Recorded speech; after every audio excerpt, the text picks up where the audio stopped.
I heard that all the superheroes that were made were all from New York because that was pretty much your world when you were growing up, and that's all that you were familiar with at that point in your life.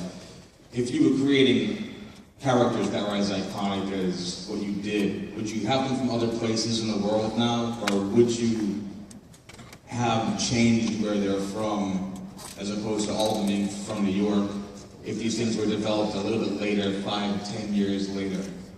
No, by the way, I heard that. I understood. I think my compliments, you're the first guy in a panel that I've ever understood. Any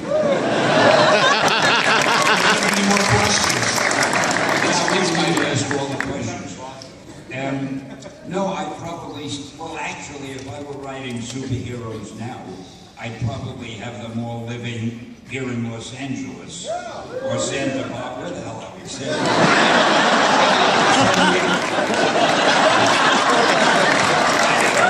Diego. I know how to appeal to right thing. Anyway, the reason being, it's so much easier to write about characters if they live where you live.